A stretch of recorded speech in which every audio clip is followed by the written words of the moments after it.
Chapter 86. Two Little Jugs. It's hard to believe that I slept at all, but I must have. For otherwise how could I have found myself awakened by a series of bangs and a flood of light? I rolled out of bed at the first bang and ran to the heart of the house in the brainless ecstasy of a volunteer fireman. I found myself rushing along headlong at Newt and Angela, who were fleeing the beds of their own. We all stopped short, sheepishly analyzing the nightmarish sounds around us, sorting them out as coming from a radio, from an electric dishwasher, from a pump, all restored to noisy life by the return of electric power. The three of us awakened enough to realize that there was humor in our situation, that we had reacted in amazingly human ways to a situation that seemed mortal, but wasn't. And to demonstrate my mastery over my illusory fate, I turned the radio off. We all chuckled, and we all vied in saving face to the greatest student of human nature, the person with the quickest sense of humor. Newt was the quickest. He pointed out to me that I had my passport and my billfold and my wristwatch in my hands. I had no idea what I'd grabbed in the face of death. Didn't know I'd grabbed anything. I countered hilariously by asking Angela and Newt why it was they both carried little thermos jugs. Identical red and gray jugs, capable of holding about 3 cups of coffee. It was news to them both that they were carrying such jugs. They were shocked to find them in their hands. They were spared making an explanation by more banging outside.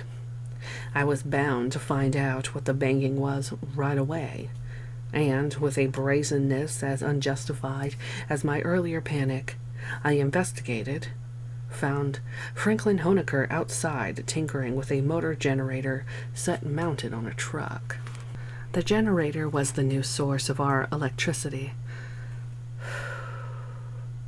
The gasoline motor that drove it was backfiring and smoking. Frank was trying to fix it. He had the heavenly Mona with him.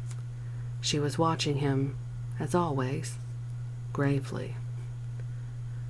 "Boy, have I got news for you," he yelled at me, and he led the way back into the house. Angela and Newt were still in the living room, but somehow, somewhere, they had managed to get rid of their peculiar thermos jugs. The contents of those jugs, of course, were parts of the legacies from Dr. Felix Honecker, were parts of the Wampeter of my caress, were chips of Ice 9. Frank took me aside. "How awake are you?" "As awake as I ever was." "I hope you're really wide awake, because we've got to have a talk right now." "Start talking." "Let's get some privacy." Frank told Mona to make herself comfortable. "We'll call you if we need you." I looked at Mona meltingly, and I thought that I had never needed anyone as much as I needed her. Chapter 87. The Cut of My Jib. About this Franklin Honecker, the pinch-faced child spoke with timbre and conviction of a kazoo. I had heard it said in the army that such and such a man spoke like a man with a paper rectum. Such a man was General Honecker. Poor Frank had had almost no experience in talking to anyone, having spent a furtive childhood as Secret Agent X9. Now, hoping to be hearty and persuasive, he said tinny things to me like, "I like the cut of your jib," and "I want to talk cold turkey to you, man to man." And he took me down to what he called his den in order that we might Call a spade, and let the chips fall where they may. So we went down steps into a cliff and into a natural cave that was beneath and behind the waterfall. There was a couple of drawing tables down there, 3 pale, bare-boned Scandinavian chairs, a bookcase containing books on architecture, books in German, French, Finnish, Italian, English. All was lit by electric lights that pulsed with the panting of the motor generator set. And the most striking thing about the cave was that there were pictures painted on the walls, painted with kindergarten boldness, painted with the flat clay, earth, and charcoal colors of very early man. I did not have to ask Frank how old the cave paintings were. I was able to date them by their subject. The paintings were not of mammoths or saber-toothed tigers or encephalic caved bears. The paintings treated endlessly the aspects of Mona Ammons Monzano as a little girl. This is where Mona's father worked? I asked. That's right. He was the Finn who designed the House of Hope and Mercy in the jungle. I know. That isn't what I brought you down here to talk about. This is something about your father? This is about you. Frank put his hand on my shoulder, and he looked me in the eye. The effect was dismaying. Frank meant to inspire camaraderie, but his head looked to me like a bizarre little owl, blinded by light and perched on a tall white post. Maybe you'd better come to the point. There's no sense in beating around the bush, he said. I'm a pretty good judge of a character, if I do say so myself, and I like the cut of your jib. Thank you. I think you and I could really hit it off. I have no doubt about it. We've both got things that mesh. I was grateful when he took his hand from my shoulder. He meshed the fingers of his hands like gear teeth. One hand represented him, I suppose, and the other represented me. We need each other. He wiggled his fingers to show me how gears worked. I was silent for some time, though outwardly friendly. Do you get my meaning? Asked Frank at last. You and I were going to do something together? That's right! Frank clapped his hands. You're a worldly person, used to meeting the public, and I'm a technical person, used to working behind the scenes, making things go. How can you possibly know what kind of person I am? We just met. Your clothes, the way you talk. He put his hand on my shoulder again. I like the cut of your jib. So you said. Frank was frantic for me to complete his thought, to do it enthusiastically, but I was still at sea. Am I to understand that you're offering me some kind of job here in San Lorenzo? He clapped his hands. He was delighted. That's right! What would you say to $100,000 a year? Good God! I cried. What would I have to do for that? Practically nothing. And you drink out of gold goblets every night, and eat off of gold plates, and have a palace all of your own. What's the job? President of the Republic of San Lorenzo. Chapter 88. Why Frank couldn't be president. Me? President? I gasped. Who else is there? Nuts. Don't say no until you've really thought about it. Frank watched me anxiously. No! You haven't really thought about it. Enough to know it's crazy. Frank made his fingers into gears again. We'd work together. I'd be backing you up all the time. Good. So if I got plugged from the front, you'd get it too. Plugged? Shot! Assassinated! Frank was mystified. Why would anybody shoot you? So he could get to be president. Frank shook his head. Nobody in San Lorenzo wants to be president. He promised me. It's against the religion. It's against your religion, too.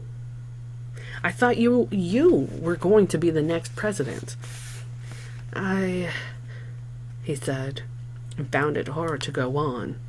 He looked haunted. You what? I asked. He faced the sheet of water that curtained the cave. Maturity, the way I understand it, he told me, is knowing what your limitations are. He wasn't far from Bokanon in defining maturity. Maturity, Bokanon tells us, is a bitter disappointment for which no remedy exists, unless laughter can be said to remedy anything. I know I've got limitations, Frank continued. They're the same limitations my father had. Oh? I've got a lot of very good ideas, just the way my father did, Frank told me in the waterfall. But he was no good at facing the public, and neither am I. Chapter 89. Duffel. You'll take the job? Frank inquired anxiously. No, I told him. Do you know anybody who might want the job?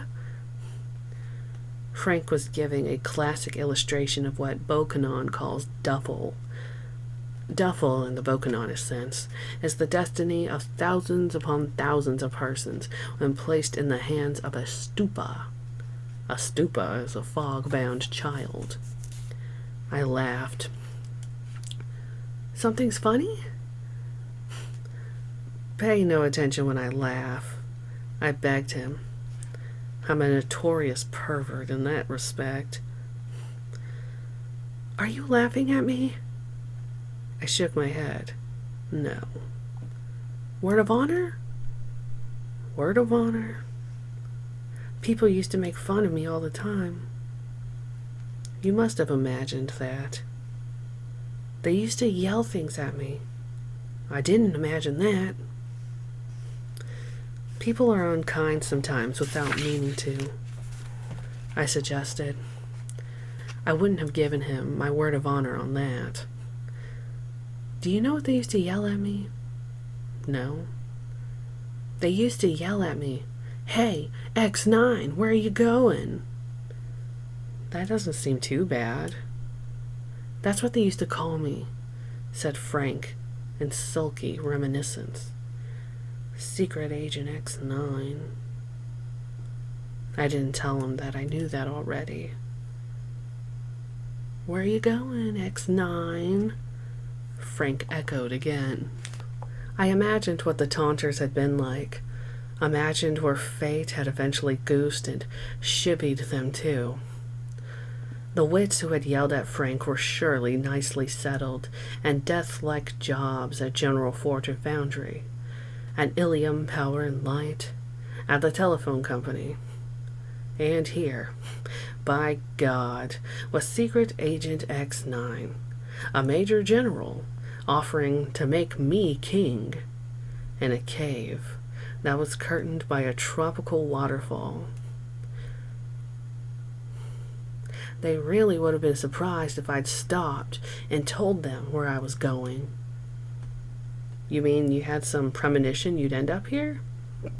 It was a Bokanonist question. I was going to Jack's hobby shop, he said, with no sense of anticlimax. Oh. They all knew I was going there, but they didn't know what really went on there. They would have been really surprised, especially the girls, if they found out what really went on. The girls didn't think I knew anything about girls. What really went on? I was screwing Jack's wife every day. That's how come I fell asleep all the time in high school. That's how come I never achieved my full potential. He roused himself from his sordid recollection. Come on. Be president of San Lorenzo. You'd be real good at it. With your personality. Please. Chapter 90. Only one catch. And the time of night, and the cave, and the waterfall, and the stone angel in Ilium, and 250,000 cigarettes, and 3,000 quarts of booze, and 2 wives, and no wife, and no love waiting for me anywhere, and the listless life of an ink-stained hack, and Pabu the moon, and Borasisi the sun, and their children. All things conspire to form one cosmic vendite, one mighty shove into Bokononism, into the belief that God was running my life and that he had work for me to do. And inwardly, I sarooned, which is to say that I acquiesced to the seeming demands of my vendite. Inwardly, I agreed to become the next president of San Lorenzo. Outwardly, I was still guarded, suspicious. There must be a catch, I hedged. There isn't. There will be an election? There never has been. We'll just announce who the new president is.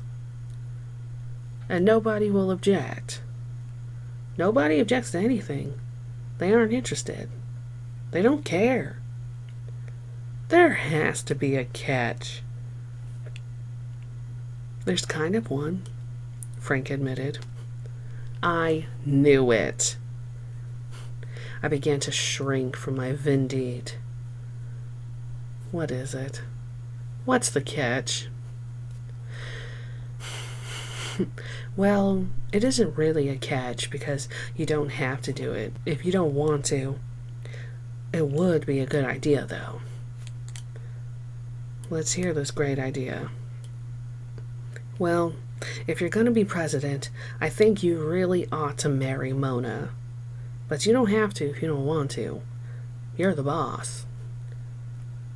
She would have me? If she'd have me, she'd have you. And all you have to do is ask her. Why would she say yes? It's predicted in the books of Bokonon that she'll marry the next president of San Lorenzo, said Frank. Chapter 91. Mona.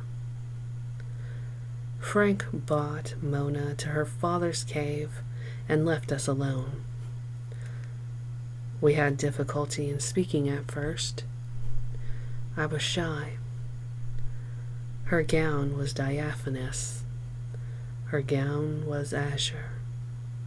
It was a simple gown, caught lightly at the waist by a gossamer thread. All else was shaped by Mona herself. Her breasts were like pomegranates, or what you will, but like nothing so much as a young woman's breasts. Her feet were all but bare. Her toenails were exquisitely manicured. Her scanty sandals were gold. How do you do? I asked. My heart was pounding. Blood boiled in my ears. It's not possible to make a mistake, she assured me. I did not know that this was a customary greeting given by all Bokanonists when they meet a shy person. So I responded with a feverish discussion of whether it was possible to make a mistake or not.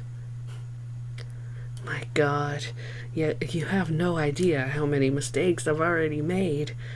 You're looking at the world's champion mistake maker. I blurted, and so on. Do you have any idea what Frank just said to me? About me? About everything, but especially about you.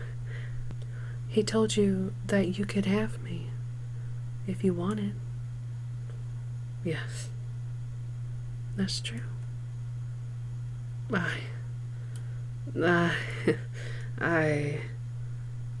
Yes. I don't know what to say next. Bokumaru would help, she suggested. What? Take your shoes off, she commanded, and she removed her sandals with the utmost grace. I am a man of the world, having had, by reckoning, I once made more than 53 women. I could say that I had seen women undress themselves in every way that it could be done. I have watched the curtains part on every variation of the final act. And yet, the one woman who made me groan involuntarily did no more than remove her sandals. I tried to untie my shoes. No bridegroom ever did worse. I got one shoe off, but knotted the other one tight. I tore a thumbnail on the knot, finally ripped off the shoe without untying it. Then off came my socks. Mona was already sitting on the floor, her legs extended, her round arms thrust behind her for support, her head tilted back, her eyes closed. It was up to me now to complete my first. Oh, my first. Great God. Bokumaru. Chapter 92. On the poet's celebration of his first Bokumaru. These are not Bokanon's words. They are mine. Sweet wraith, invisible mist of I am, my soul, wraith lovesick or long alone. Wouldst another sweet soul meet? Long have I advised thee ill as to where two souls might tryst. My souls, my souls, my soul, my soul. Go there, sweet soul, be kissed. Chapter 93. How I almost lost my Mona. Do you find it easier to talk to me now? Mona inquired. As though I've known you for 1,000 years, I confessed. I felt like crying. I love you, Mona. I love you. She said it simply. What a fool Frank was. Oh, to give you up. He did not love me. He was going to marry me only because Papa wanted him to. He loves another. Who? A woman he knew in Ilium. The lucky woman had to be the wife of the owner of Jack's hobby shop. He told you? Tonight, when he freed me to marry you. Mona? Yes? Is there anybody else in your life? She was puzzled. Many, she said at last. That you love? I love everyone. As much as me? Yes. She seemed to have no idea that this might bother me. I got off the floor, sat in a chair, and started putting my shoes and socks back on. I suppose you perform, you do what we just did with other people. Bokumaru? Bokumaru. Of course. I don't want you to do it with anybody but me from now on, I declared. Tears filled her eyes. She adored her promiscuity, was angered that I should try to make her feel shame. I make people happy. Love is good, not bad.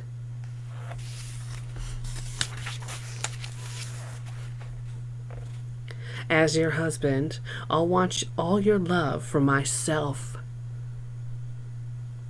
She stared at me with widening eyes. A sin what? What was that? A sin what? She cried.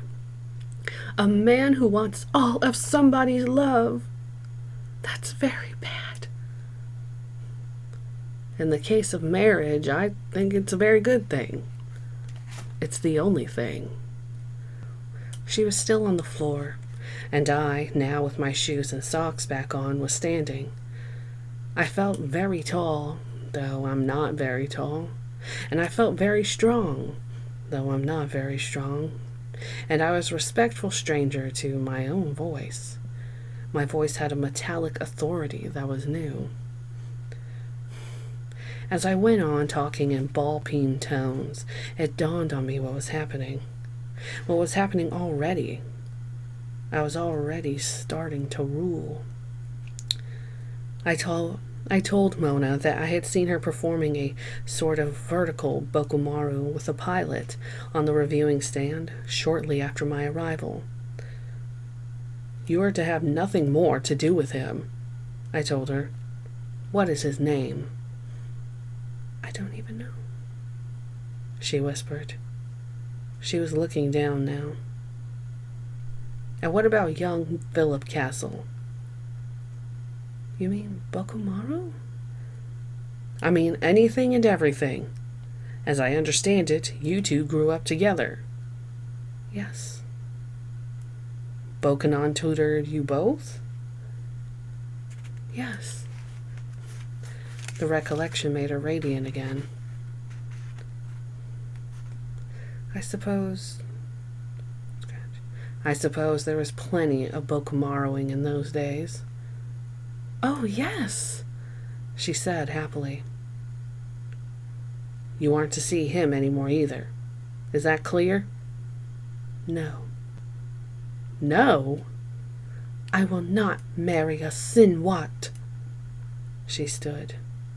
Goodbye. Goodbye.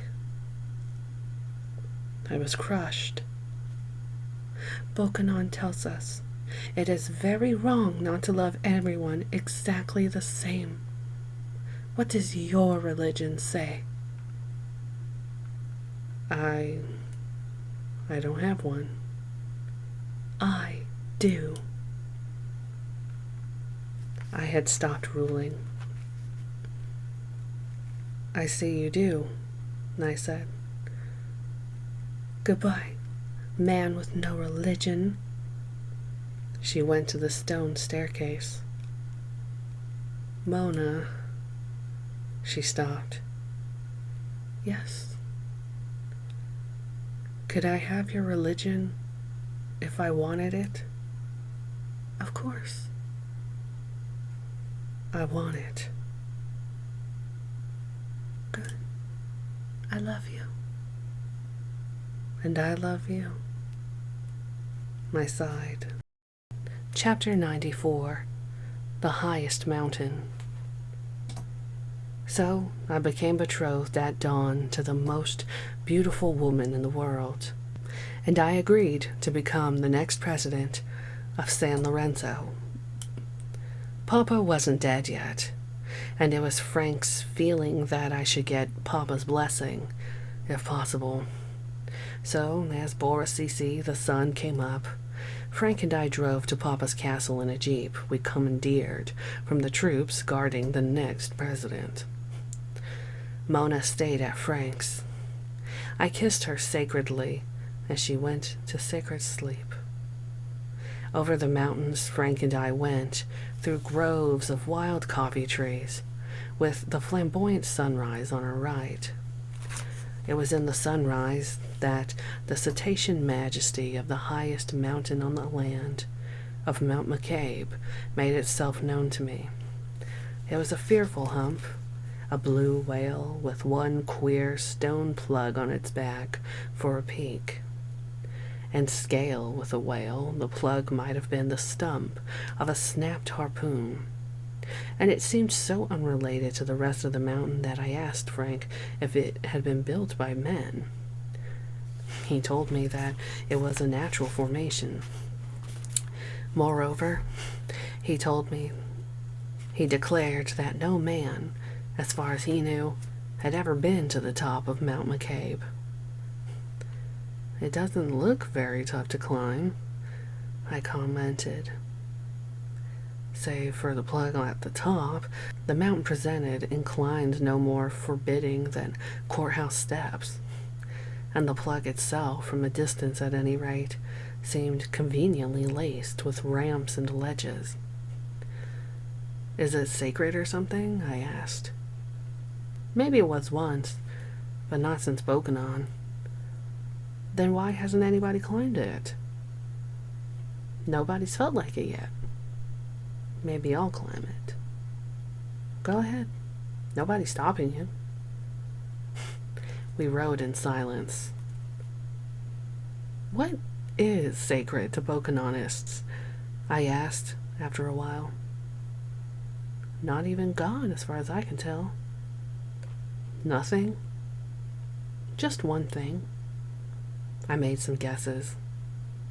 The ocean, the sun, man, said Frank.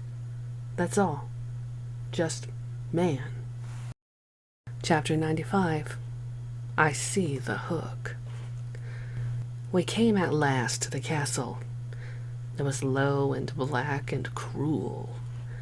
Antique cannons still lolled on the battlements. Vines and bird nests clogged the crenels, the maculations and the balustrae. The parapets to the north were continuous with the scarp of a monstrous precipice that fell 600 feet straight down to the lukewarm sea. It posed the question, posed by all such stone piles. How had puny men moved stones so big? And, like all such stone piles, it answered the question itself. Dumb terror had moved stones so big.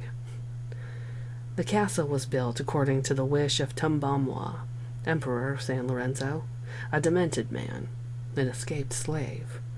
Tumbamwa was said to have found its design in a children's picture book. A gory book it must have been. Just before we reached the palace gates, the ruts carried us through a rustic arch made of 2 telephone poles and a beam that spanned them. Hanging from the middle of the beam was a huge iron hook. There was a sign impaled on the hook.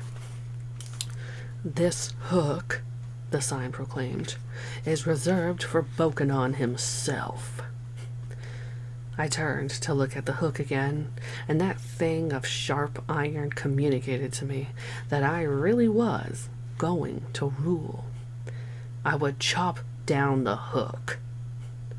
And I flattered myself that I was going to be a firm, just, and kindly ruler, and that my people would prosper. Fata Morgana. Mirage. Chapter 96. bell, book, and chicken in a hat box. Frank and I couldn't get right in to see Papa. Dr. Schlichter von Königswald, the physician in attendance, muttered that we would have to wait about half an hour. So Frank and I waited in the anteroom of Papa's suite, a room without windows. The room was 30 feet square, furnished with several rugged benches and a card table. The card table supported an electric fan. The walls were stone. There were no pictures, no decorations of any sort on the walls. There were iron rings fixed to the wall, however, 7 feet off the floor and at intervals of 6 feet. I asked Frank if the room had ever been a torture chamber. He told me that it had, and that the manhole cover on which I stood was the lid of an oubliette. There was a listless guard in the anteroom. There was also a Christian minister who was ready to take care of Papa's spiritual needs as they arose. He had a brass dinner bell and a hat box with holes drilled in it, and a Bible and a butcher knife, all laid out on the bench beside him. He told me there was a live chicken in the hat box. The chicken was quiet, he said, because he had fed it tranquilizers. Like all San Lorenzans past the age of 25, he looked at least 60. He told me that his name was Dr. Vox Humana, that he was named after an organ stop that had struck his mother when San Lorenzo Cathedral was dynamited in 1923.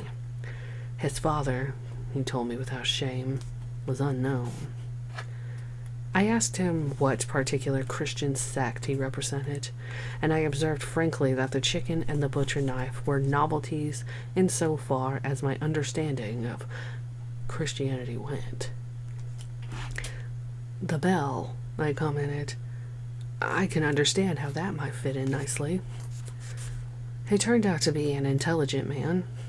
His doctorate, when he invited me to examine, was awarded by the Western Hemisphere University of the Bible of Little Rock, Arkansas. He made contact with the university through a classified ad in Popular Mechanics, he told me. He said that the motto of the university had become his own, and that it explained the chicken and the butcher knife. The motto of the university was this: make religion live. He said that he had to feel his way along with Christianity, since Catholicism and Protestantism had been outlawed along with Bokononism. So, if I'm going to be a Christian under those conditions, I have to make up a lot of new stuff.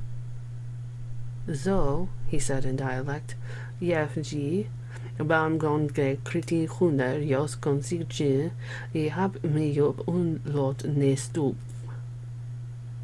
Dr. Schlichter von Königswald now came out of Papa's suite, looking very German, very tired. You can see Papa now. We'll be careful not to tire him, Frank promised. If you could kill him, said von Königswald, I think he'd be grateful. Chapter 97. The Stinking Christian. Papa Manzano and his merciless disease were in a bed that was made of a golden dinghy, tiller, painter, oarlocks and all gilt. His bed was the lifeboat of Bokonon's old schooner, the Lady Slipper. It was the lifeboat of the ship that had brought Bokonon and Corporal McCabe to San Lorenzo so long ago. The walls of the room were white, but Papa radiated pain so hot and bright that the wall seemed bathed in angry red. He was stripped from the waist up, and his glistening belly wall was knotted. His belly shivered like a looping sail. Around his neck hung a chain with a cylinder the size of a rifle cartridge for a pendant. I supposed that the cylinder contained some magic charm. I was mistaken. It contained a splinter of Ice 9. Papa could hardly speak. His teeth chattered and his breathing was beyond control. Papa's agonized head was at the bow of the dinghy, bent back. Mona's xylophone was near the bed. She had, apparently, tried to soothe Papa with music the previous evening. "Papa," whispered Frank. "Goodbye." Papa gasped. His eyes were bugging, sightless. "I brought a friend. Goodbye." "He's going to be the next president of San Lorenzo. He'll be a much better president than I could be." "Ice," Papa whispered. "He asks for ice," said von Königswald. "Will we bring it? He does not want it." Papa rolled his eyes. He relaxed his neck, took the weight of his body from the crown of his head, and then he arched his neck again. "Does not matter," he said. "Who is president of—" He did not finish. I finished for him. "San Lorenzo?" "San Lorenzo," he agreed. He managed a crooked smile. "Good luck," he croaked. "Thank you, sir," I said. "Doesn't matter. Boken on. Get boken on." I attempted a sophisticated reply to his last. I remembered that for the joy of the people, Bokanon was always to be chased, was never to be caught. "I will get him." "Tell him." I leaned closer in order to hear the message from Papa to Bokanon. "Tell him I'm sorry I did not kill him," said Papa. "I will." "You kill him." "Yes, sir." Papa gained control, enough of his voice to make it commanding. "I mean, really?" I said nothing to that. I was not eager to kill anyone. "He teaches the people lies and lies and lies. Kill him and tell people the truth." "Yes, sir." "You, Honecker, you teach them science." "Yes, sir, we will," I promised. "Science is magic that works." He fell silent, relaxed, closed his eyes, and then he whispered, "Last rites." Von Königswald called Dr. Vox Humana in. Dr. Humana took his tranquilized chicken out of the hat box, preparing to administer Christian last rites as he understood them. Papa opened one eye. "Not you," he sneered at Dr. Humana. "Get out." "Sir?" asked Dr. Humana. "I'm a member of the Broken Honest Faith," Papa wheezed. "Get out, you stinking Christian." Chapter 98. Last Rites.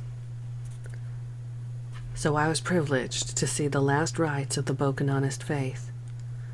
We made an effort to find someone among the soldiers and the household staff who would admit that he knew the rites and would give them to Papa. We got no volunteers.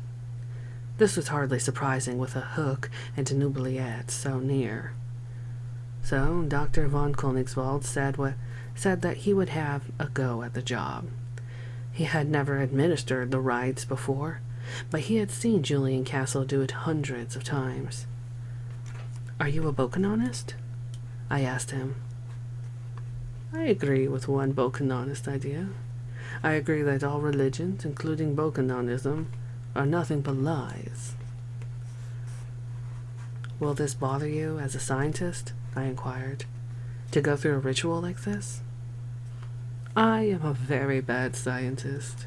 I will do anything to make a human feel better, even if it's unscientific. No scientist worthy of the name could say such a thing. And he climbed into the golden boat with Papa. And he sat in the stern. Cramped quarters obliged him to have the golden tiller under one arm. He wore sandals without socks, and he took these off. And then he rolled back the covers at the foot of the bed, exposing Papa's bare feet. He put the soles of his feet against Papa's feet, assuming the classical position for Bokumaru. Chapter 99. Diot mit mat. Gut mit mat, crooned Dr. von Koenigswald. Diot mit mat, echoed Papa Manzano. God made mud, was what they said, each in his own dialect. I here abandoned the dialects of the litany. God got lonesome, said von Koenigswald. God got lonesome. So God said to some of the mud, sit up. See all I've made, said God. The hills, the sea, the skies, the stars. And I was some of the mud that got to sit up and look around. Lucky me. Lucky mud. Tears were streaming down Papa's face. I, mud, sat up and saw what a nice job God had done. Nice going, God. Papa said it with all his heart. Nobody but you could have done it, God. I certainly couldn't have. I feel very unimportant compared to you. The only way I can feel the least bit important is to think of all the mud that didn't even get to sit up and look around. I got so much, and most mud got so little.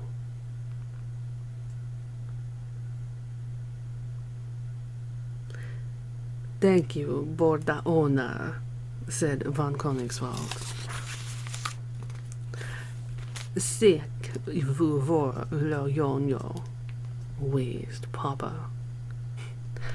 What they had said was, thank you for the honor. Now Mud lays down again and goes to sleep. What memories for Mud to have. What interesting other kinds of sitting up Mud I met. I loved everything I saw. Good night. I will go to heaven now. I can hardly wait to find out for certain what my Wampeter was, and who was in my caress, and all the good things our caress did for you. Amen. Chapter 100. Down the oubliette goes Frank. But Papa didn't die and go to heaven. Not then. I asked Frank how we might best time the announcement of my elevation to the presidency. He was no help. He had no ideas. He left it all up to me. I thought you were going to back me up, I complained. As far as anything technical goes, Frank was prim about it. I wasn't to violate his integrity as a technician, wasn't to make him exceed the limits of his job. I see. However, you want to handle people is all right with me. That's your responsibility. This abrupt abdication of Frank from all human affairs shocked and angered me, and I said to him, meaning to be satirical, you mind telling me what, in a purely technical way, is planned for this day of days? I got a strictly technical reply. Repair the power plant and stage an air show. Good. So one of my first triumphs as president will be to restore electricity to my people.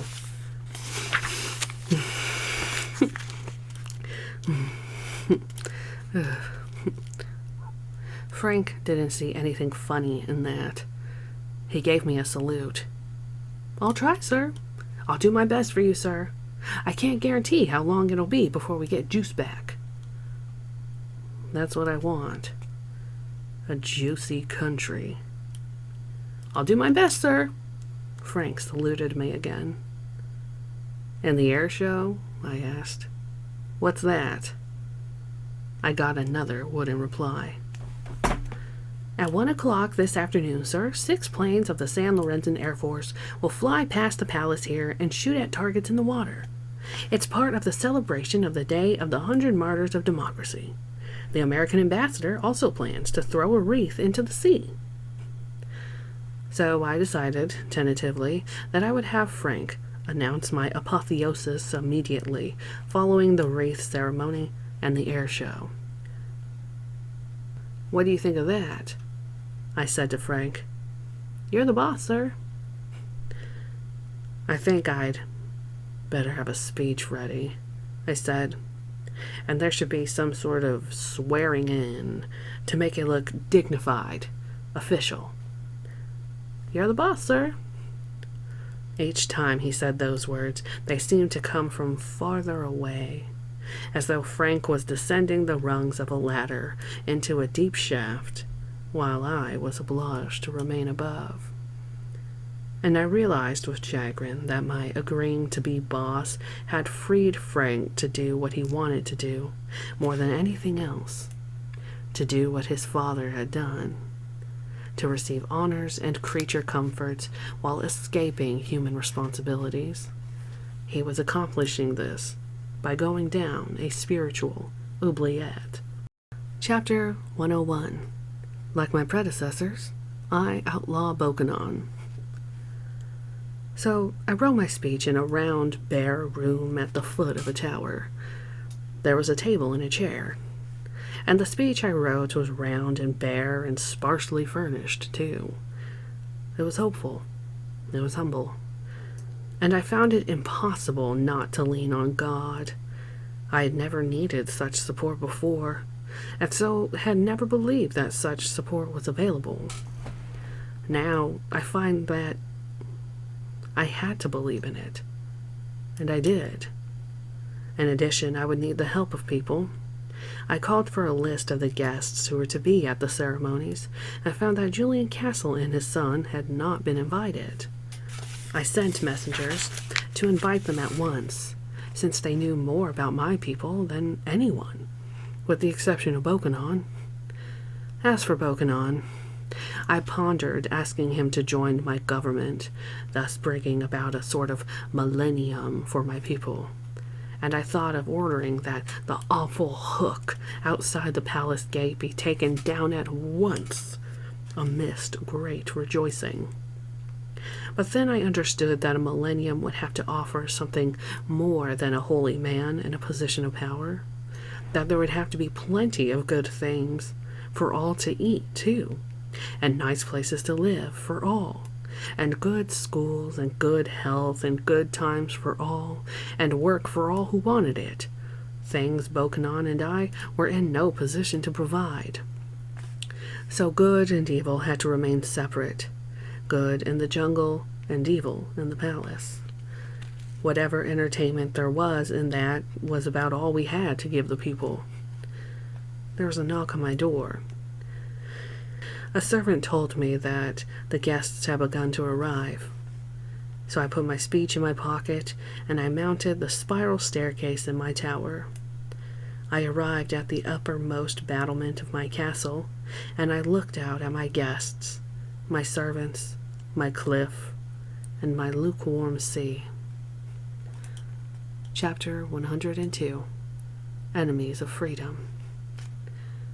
When I think of all those people on my uppermost battlement, I think of Bokonon's 119th Calypso, wherein he invites us to sing along with him. "Where's my good old gang done gone?" I heard a man say. I whispered in that sad man's ear, "Your gang done gone away." Present were Ambassador Horlick Minton and his lady, H. Lowe Crosby, the bicycle manufacturer, and his Hazel, Dr. Julian Castle, humanitarian and philanthropist, and his son Philip, author and innkeeper, little Newton Honaker, the picture painter, and his musical sister, Mrs. Harrison C. Connors, my heavenly Mona, Major General Franklin Honaker, and 20 assorted San Lorenzo bureaucrats and military men. Dead. Almost all dead now.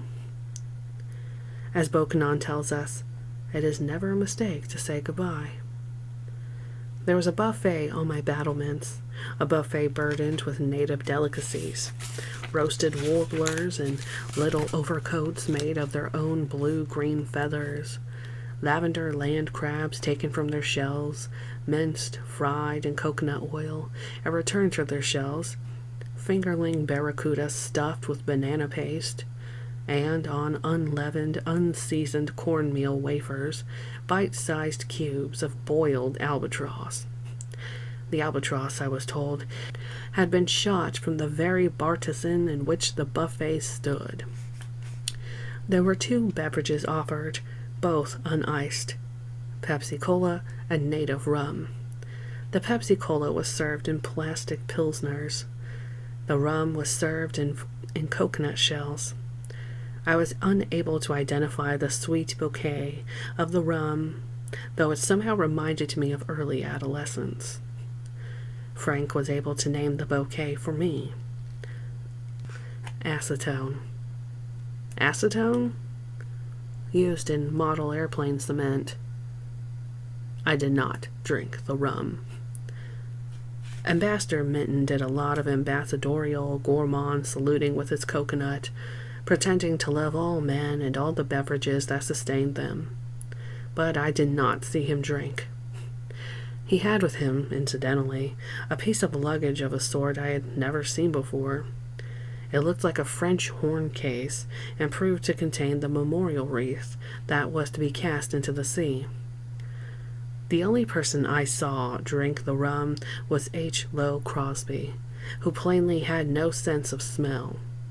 He was having a good time, drinking acetone from his coconut, sitting on a cannon, blocking the touch hole with his big behind. He was looking out to sea through a huge pair of Japanese binoculars. He was looking at targets mounted on bobbing floats anchored offshore. The targets were cardboard cutouts shaped like men. They were to be fired upon and bombed in demonstration of might by the 6 planes of the San Lorenzo Air Force. Each target was a caricature of some real person, and the name of that person was painted on the target's back and front. I asked who the caricature was and learned that he was Dr. Vox Humana, the Christian minister. He was at my elbow. "I didn't know you were talented in that direction, too." "Oh, yes. When I was a young man, I had a very hard time deciding what to be." "I think the choice you made was the right one." "I prayed for guidance from above." "You got it." H. Lowe Crosby handed his binoculars to his wife. "There's old Joe Stalin closest in, and old Fidel Castro's anchored right next to him." "And there's old Hitler," chuckled Hazel, delighted. "And there's old Mussolini and some old Jap. And there's old Karl Marx. And there's old Kaiser Bill, spiked head and all," cooed Hazel. "I never expected to see him again." "And there's old Mao. You see old Mao?" "Isn't he gonna get it?" asked Hazel. "Isn't he gonna get the surprise of his life? This sure is a cute idea." "They got practically every enemy that freedom ever had out there," H. Lowe Crosby declared. Chapter 103. A medical opinion on the effects of a writer's strike. None of the guests knew yet that I was to be president. None knew how close to death Papa was. Frank gave out the official word that Papa was resting comfortably, that Papa sent his best wishes to all. The order of events, as announced by Frank, was the Ambassador Minton, who would throw his wreath into the sea in honor of the 100 martyrs, and then the airplanes would shoot the targets in the sea, and then he, Frank, would say a few words. He did not tell the company that, following his speech, there would be a speech by me. So I was treated as nothing more than a visiting journalist, and I engaged in harmless grand falloonery here and there. "Hello, Mom," I said to Hazel Crosby. "Why, if it isn't my boy!" Hazel gave me a perfumed hug, and she told everybody, "This boy's a Hoosier." The Castles, father and son, stood separate from the rest of the company. Long unwelcome at Papa's palace, they were curious as to why they had now been invited there. Young Castle called me Scoop. "Good morning, Scoop. What's new in the word game?" "I might ask the same of you," I replied. "I'm thinking of calling a general strike of all writers until mankind finally comes to its senses. Would you support it?" "Do writers have a right to strike?" "That would be like the policemen or the firemen walking out." "Or the college professors." "Or the college professors," I agreed. I shook my head. No, I don't think my conscience would let me support a strike like that. When a man becomes a writer, I think he takes on a sacred obligation to produce beauty and enlightenment and comfort at top speed. I just can't help but thinking what a real shaking up it would give people if, all of a sudden, there were no new books, new plays, new histories, new poems. And how proud would you be when people started dying like flies? I demanded. They die more like mad dogs, I think, snarling and snapping at each other and biting their own tails. I turned to Castle the elder. "Sir, how does a man die when he's deprived of the consolations of literature?" "In one of two ways," he said. "Putrescence of the heart or atrophy of the nervous system." "Neither one very pleasant, I expect," I suggested. "No," said Castle the elder. "For the love of God, both of you, please keep writing." Chapter 104.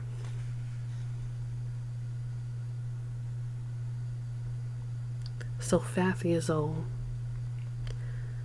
My heavenly Mona did not approach me, and did not encourage me with languishing glances to come to her side. She made a hostess of herself, introducing Angela and little Newt to San Lorenzans. As I ponder now the meaning of that girl, recall her indifference to Papa's collapse, to her betrothal to me, I vacillate between lofty and cheap appraisals. Did she represent the highest form of female spirituality? Or was she anesthetized, frigid, a cold fish, in fact, a dazed addict of the xylophone, the cult of beauty, and Bokumaru? I shall never know. Bokanon tells us, "A lover's a liar, to himself he lies. The truthful are loveless, like oysters their eyes." So my instructions are clear, I suppose. I am to remember my Mona as having been sublime. "Tell me," I appealed to young Philip Castle on the day of the 100 Martyrs to Democracy, "have you spoken to your friend and admirer, H. Lowe Crosby, today?" "He didn't recognize me with a suit and shoes and a necktie on," young Castle replied. "We've already had a nice talk about bicycles. We may have another." I found that I was no longer amused by Crosby's wanting to build bicycles in San Lorenzo. As chief executive of the island, I wanted a bicycle factory. Very much. I developed sudden respect for what H. Lowe Crosby was and could do. How do you think the people of San Lorenzo would take to industrialization? I asked the castle's father and son. The people of San Lorenzo, the father told me, are interested in only 3 things: fishing, fortification, and bocanism. Don't you think they could be interested in progress? They've seen some of it. There's only one aspect of progress that really excites them. What's that? The electric guitar. I excused myself and I rejoined the Crosbys. Frank Honecker was with them, explaining who Bocanon was and what he was against. He's against science. How can anybody in his right mind be against science? Asked Crosby. I'd be dead right now if it wasn't for penicillin, said Hazel. And so would my mother. How old is your mother? I inquired. 106. Isn't that wonderful? It certainly is, I agreed. And I'd be a widow too, if it wasn't for the medicine they gave my husband that time, said Hazel. She had to ask her husband the name of the medicine. Honey, what was the name of that stuff that saved your life that time? Sulfathazole. And I made the mistake of taking an albatross canapé from a passing tray. Chapter 105. Painkiller. As it happened, as it was supposed to happen, Bocanon would say, albatross meat disagreed with me so violently that I was ill the moment I choked the first piece down. I was compelled to canter down the stone spiral staircase in search of a bathroom. I availed myself of one adjacent to Papa's suite. When I shuffled out, somewhat relieved, I was met by Dr. Schlichter von Königswald, who was bounding from Papa's bedroom. He had a wild look, and he took me by the arms, and he cried, "What is it? What was it he had hanging around his neck?" I beg your pardon? He took it. Whatever was in that cylinder, Papa took. And now he's dead. I remember the cylinder Papa had hung around his neck, and I made an obvious guess as to its contents. Cyanide? Cyanide? Cyanide turns a man to cement in a second. Cement? Marble. Iron. I have never seen such a wretched corpse before. Strike it anywhere and you get a note like a marimba. Come look. Von Königswald hustled me into Papa's bedroom. In the bed, in the golden dinghy, was a hideous thing to see. Papa was dead, but his was not a corpse to which one could say, at rest at last. Papa's head was bent back as far as it would go. His weight rested on the crown of his head and the soles of his feet, with the rest of his body forming a bridge whose arch thrust toward the ceiling. He was shaped like an andiron.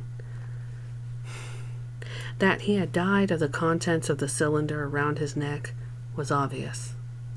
One hand held the cylinder, and the cylinder was uncapped, and the thumb and index finger of the other hand, as though having just released a little pinch of something, were stuck between his teeth. Dr. von Königswald slipped the thole-pin of an oarlock from its socket in the gunwale of the gilded dinghy. He tapped Papa on his belly with the steel oarlock, and Papa really did make a sound like a marimba. And Papa's lips and nostrils and eyeballs were glazed with a blue-white frost. Such a syndrome is no novelty now, God knows. But it certainly was then. Papa Manzano was the first man in history to die of Ice 9. I record that fact for whatever it may be worth. Write it all down, Bokanon tells us. He is really telling us, of course, how futile it is to write or read histories. Without accurate records of the past, how can men and women be expected to avoid making serious mistakes in the future? He asks, ironically. So, again, Papa Manzano was the first man in history to die of Ice 9. Chapter 106. What Bokanonists say when they commit suicide. Dr. von Königswald, the humanitarian with the terrible deficit of Auschwitz, and his kindliness account, was the second to die of Ice 9. He was talking about rigor mortis, a subject I had introduced. Rigor mortis does not set in seconds. It does not set in seconds. Anyway, he declared. I turned my back to Papa for just a minute. He was raving. What about? I asked. Pain, ice, Mona, everything. And then Papa said, now I will destroy the world. What did he mean by that? It's what Bokanonists say when they are about to commit suicide. Von Königswald went to a basin of water, meaning to wash his hands. When I turned to look at him, he told me, his hands poised over the water. He was dead, as hard as a statue, just as you see him. I brushed my fingers over his lips. They looked so peculiar. He put his hands into the water. What chemical could it possibly... The question trailed off. Von Königswald raised his hands, and the water in the basin came with them. It was no longer water, but a hemisphere of Ice 9. Von Königswald touched the tip of his tongue to the blue-white mystery. Frost bloomed on his lips. He froze solid, tottered, and crashed. The blue-white hemisphere shattered. Chunks skittered over the floor. I went to the door and bawled for help. Soldiers and servants came running. I ordered them to bring Frank and Newt and Angela to Papa's room at once. At last, I had seen Ice 9. Chapter 107. Feast your eyes. I let the 3 children of Dr. Felix Honecker into Papa Manzano's bedroom. I closed the door and put my back to it. My mood was bitter and grand. I knew what Ice 9 was. I had seen it often in my dreams. There could be no doubt that Frank had given Papa Ice 9. And it seemed certain that if Ice 9 were Frank's to give, then it was Angela's and little Newt's to give too. So I snarled at all 3, calling them to account for monstrous criminality.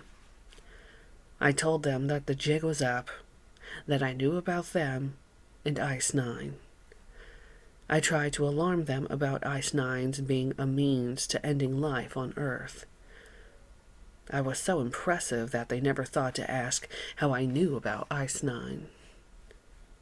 Feast your eyes, I said. Well, as Bokanon tells us, God never wrote a good play in his life. The scene in Papa's room did not lack for spectacular issues and props, and my opening speech was the right one. But the first reply from a Honecker destroyed all magnificence. Little Newt threw up. Chapter 108. Frank tells us what to do. And then we all wanted to throw up. Newt certainly did what was called for.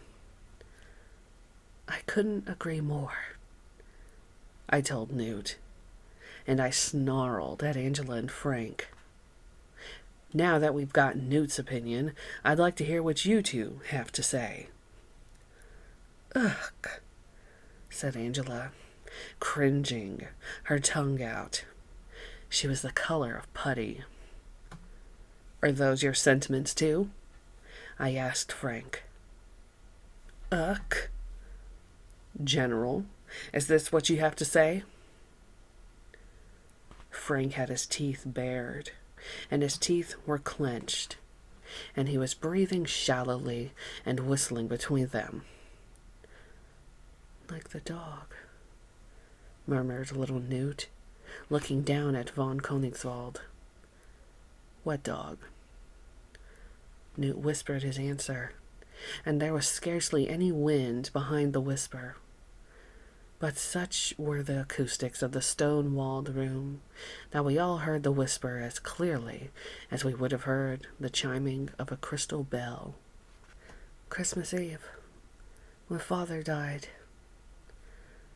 Newt was talking to himself, and when I asked him to tell me about the dog on the night his father died, he looked up at me as though I had intruded on a dream. He found me irrelevant. His brother and sister, however, belonged in the dream, and he talked to his brother in that nightmare, told Frank, You gave it to him. That's how you got this fancy job, isn't it? Newt asked Frank wonderingly. What did you tell him? That you had something better than the hydrogen bomb? Frank didn't acknowledge the question. He was looking around the room intently, taking it all in. He unclenched his teeth and then made them click rapidly, blinking his eyes with every click. His color was coming back. This is what he said. Listen, we've got to clean up this mess. Chapter 109. Frank defends himself. General, I told Frank, that must be one of the most cogent statements made by a major general this year. As my technical advisor, how do you recommend that we, as you put it so well, clean up this mess? Frank gave me a straight answer. He snapped his fingers. I could see him disassociating himself from the causes of the mess, identifying himself, with growing pride and energy, with the purifiers, the world savers, the cleaners up. Brooms, dustpans, blowtorch, hot plate, buckets, he commanded, snapping his fingers. You propose applying a blowtorch to the bodies? I asked. Frank was so charged with technical thinking now that he was practically tap dancing to the music of his fingers. We'll sweep up the big pieces on the floor, melt them in a big bucket on a hot plate. Then we'll go over every square inch of floor with a blowtorch in case there's any microscopic crystals.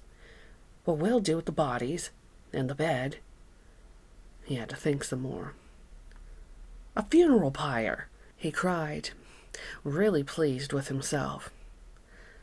I'll have a big funeral pyre built out by the hook, and we'll have the bodies and the bed carried out and thrown on. He started to leave, to order the pyre built and to get the things we needed in order to clean up the room. Angela stopped him. How could you? She wanted to know. Frank gave her a glassy smile. Everything's going to be all right. How could you give it to a man like Papa Manzano? Angela asked him. Let's clean up the mess first, then we can talk. Angela had him by the arms, and she wouldn't let him go. How could you? She shook him. Frank pried his sister's hands from himself. His glassy smile went away, and he turned sneeringly nasty for a moment in which he told her with all possible contempt. I bought myself a job, just the way you bought yourself a tomcat husband, just the way Newt bought himself a week on Cape Cod with a Russian midget. The glassy smile returned. Frank left, and he slammed the door. Chapter 110, the 14th book. Sometimes the pulpa, Bokanon tells us, exceeds the power of humans to comment. Bokanon translates pulpa at one point in the books of Bokanon as shitstorm, and at another point as wrath of God. From what Frank had said before he slammed the door, I gathered that the Republic of San Lorenzo and the three Honeckers weren't the only ones who had Ice 9. Apparently, the United States of America and the Union of Soviet Socialist Republics had it too. The United States had obtained it through Angela's husband, whose plant in Indianapolis was understandably surrounded by electrified fences and homicidal German shepherds. And Soviet Russia had come by it through Newt's little Zinka, that winsome troll of Ukrainian ballet. I was without comment. I bowed my head and closed my eyes, and I awaited Frank's return with the humble tools it would take to clean up one bedroom. One bedroom out of all the bedrooms in the world. A bedroom infested with Ice 9. Somewhere in that violet velvet oblivion, I heard Angela say something to me. It wasn't in her own defense. It was in defense of little Newt. Newt didn't give it to her. She stole it. I found the explanation uninteresting. What hope can there be for mankind, I thought, when there are such men as Felix Honecker to give such playthings as Ice 9 to such short-sighted children, as almost all men and women are? And I remembered the 14th book of Bokanon, which I had read in its entirety the night before. The 14th book is entitled, What Can a Thoughtful Man Hope for Mankind on Earth, given the experience of the past 1,000,000 years? It doesn't take long to read the 14th book. It consists of one word and a period. This is it. Nothing. Chapter 111. Time Out. Frank came back with brooms and dustpans, a blowtorch and a kerosene hot plate, and a good old bucket and rubber gloves. We put on the gloves in order not to contaminate our hands with Ice 9. Frank set the hot plate on the heavenly Mona's xylophone and put the honest old bucket on top of that. And we picked up the bigger chunks of Ice 9 from the floor, and we dropped them into that humble bucket, and they melted. They became good old, sweet old, honest old water. Angela and I swept the floor, and little Newt looked under the furniture for bits of Ice 9 we might have missed. And Frank followed our sweeping with the purifying flame of the torch. The brainless serenity of charwomen and janitors working late at night came over us. In a messy world, we were at least making our little corner clean. And I heard myself asking Newt and Angela and Frank in conversational tones to tell me about the Christmas Eve on which the old man died, to tell me about the dog. and childishly sure they were making everything all right by cleaning up, the Honeckers told me the tale. The tale went like this. On that fateful Christmas Eve, Angela went into the village for Christmas tree lights, and Newt and Frank went for a walk on the lonely winter beach, where they met a black Labrador retriever. The dog was friendly, as all Labrador retrievers are, and he followed Frank and little Newt home. Felix Honecker died in his white wicker chair looking out at the sea, while his children were gone. All day the old man had been teasing his children with hints about Ice 9, showing it to them in a little bottle on whose label he had drawn a skull and crossbones, and on whose label he had written, "Danger, Ice 9, keep away from moisture." All day long the old man had been nagging his children with words like these, merry in tone. Come on now, stretch your minds a little. I've told you that its melting point is 114.4 degrees Fahrenheit, and I've told you that it's composed of nothing but hydrogen and oxygen. What could the explanation be? Think a little. Don't be afraid of straining your brains. They won't break. He was always telling us to stretch our brains, said Frank, recalling olden times. I gave up trying to stretch my brain when I don't know how old I was, Angela confessed, leaning on her broom. I couldn't even listen to him when he talked about science. I just nod and pretend I was trying to stretch my brain. But that poor brain, as far as science went, didn't have any more stretch than an old garter belt. Apparently, before he sat down in his wicker chair and died, the old man played puddly games in the kitchen with water and pots and pans and Ice 9. He must have been converting water to Ice 9 and back to water again, for every pot and pan was out on the kitchen countertops. A meat thermometer was out, too, so the old man must have been taking the temperature of things. The old man meant to take only a brief time out in his chair, for he left quite a mess in the kitchen. Part of the disorder was a saucepan filled with solid Ice 9. He no doubt meant to melt it up, to reduce the world's supply of the blue-white stuff to a splinter in a bottle again, after a brief time out. But, as Bokanon tells us, any man can call time out, but no man can say how long the time out will be. Chapter 112. Newt's Mother's Reticule. I should have known he was dead the minute I came in, said Angela, leaning on her broom again. That wicker chair, it wasn't making a sound. It always talked, creaked away, when Father was in it, even when he was asleep. But Angela had assumed that her father was sleeping, and she went on to decorate the Christmas tree. Newt and Frank came in with the Labrador retriever.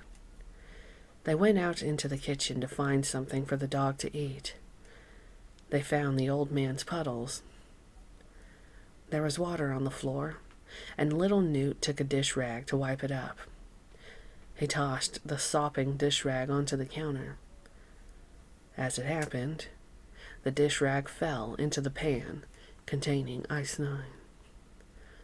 Frank thought the pan contained some sort of cake frosting, and he held it down to Newt to show Newt what his carelessness with the dish rag had done. Newt peeled the dish rag from the surface and found that the dish rag had a peculiar, metallic, snaky quality, as though it were made of finely woven gold mesh. The reason I say gold mesh, said Newt, there in Papa's bedroom, is that it reminded me right away of Mother's reticule, how the reticule felt. Angela explained sentimentally that when a child, Newt had treasured his mother's gold reticule. I gathered that it was a little evening bag. It felt so funny to me, like nothing else I'd ever touched, said Newt, investigating his fondness for the reticule. I wonder whatever happened to it. I wonder what happened to a lot of things, said Angela. The question echoed back through time. Woeful. Lost.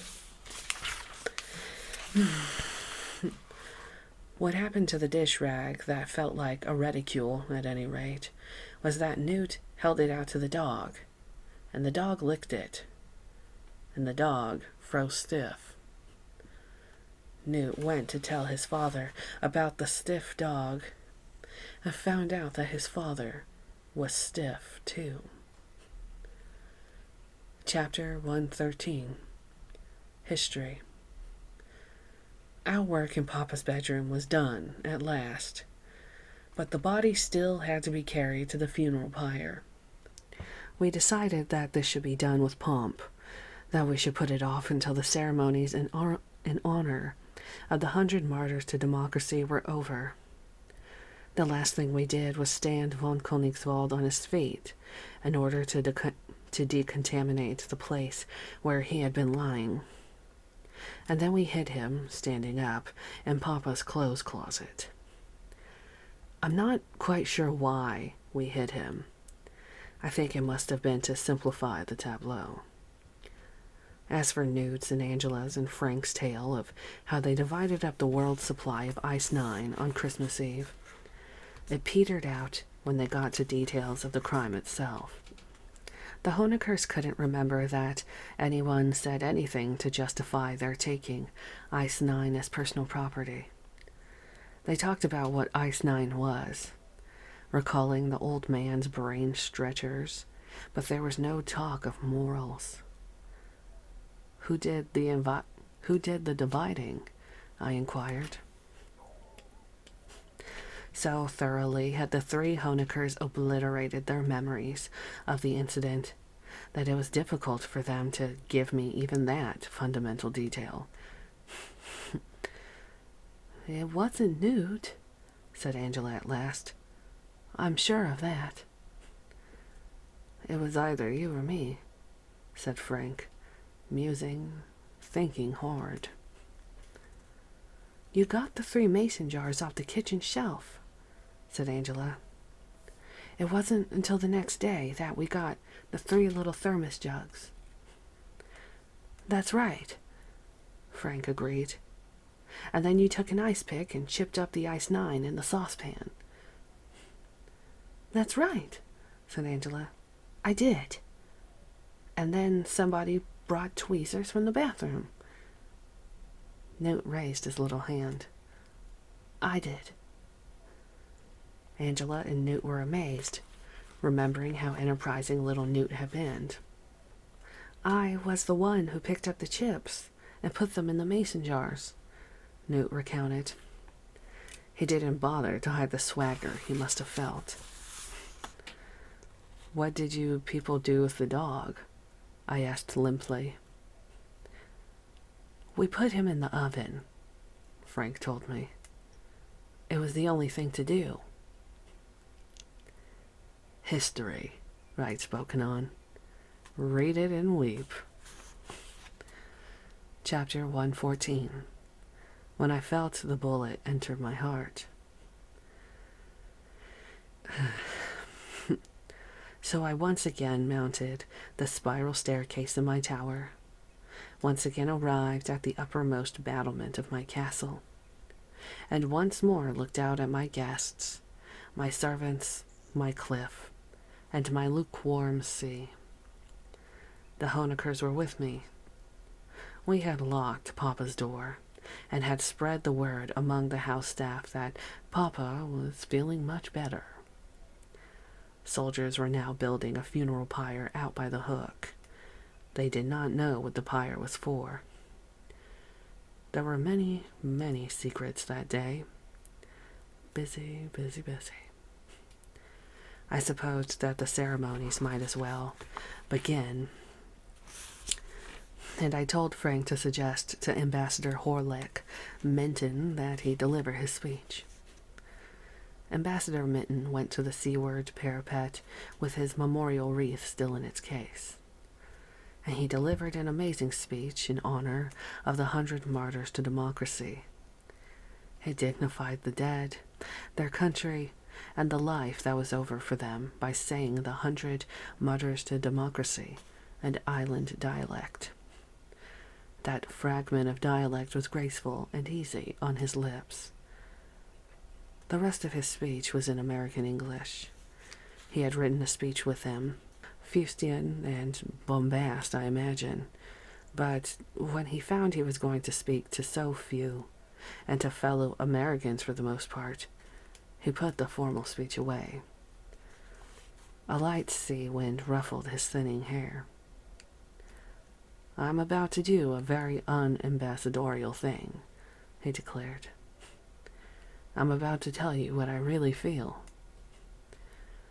Perhaps Minton had inhaled too much acetone, or perhaps he had an inkling of what was about to happen to everybody but me.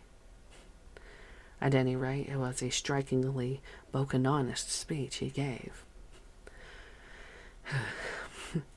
"We are gathered here, friends," he said, "to honor la Hunyara Muratur Zut Zumakratsya. Children dead, all murdered in war. It is customary on days like this to call such lost children men. I am unable to call them men for the simple reason that in the same war in which la Hunyara Muratur Tut Zamu Krutsya died, my own son died.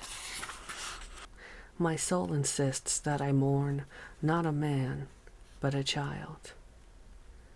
I do not say that children at war do not die like men if they have to die, to their everlasting honor and our everlasting shame. They do die like men, thus making possible the manly jubilation of patriotic holidays. But they are murdered children all the same. And I propose to you that if we are to pay our sincere respects to the 100 lost children of San Lorenzo, that we might best spend the day despising what killed them, which is to say, the stupidity and viciousness of all mankind. Perhaps, when we remember wars, we should take off our clothes and paint ourselves blue, and go on all fours all day long and grunt like pigs. That would surely be more appropriate than noble oratory and shows of flags and well-oiled guns. I do not mean to be ungrateful for the fine martial show we are about to see, and a thrilling show it really will be. He looked each of us in the eye, and then he commented very softly, throwing it away. And hooray, say I, for thrilling shows. We had to strain our ears to hear what Minton said next. But if today is really in honor of 100 children murdered in war, he said, is today a day for a thrilling show? The answer is yes, on one condition, that we, the celebrants, are working consciously and tirelessly to reduce the stupidity and viciousness of ourselves and of all mankind. He unsnapped the catches on his wreath case. "See what I brought?" he asked us. He opened the case and showed us the scarlet lining and the golden wreath. The wreath was made of wire and artificial laurel leaves, and the whole was sprayed with radiator paint.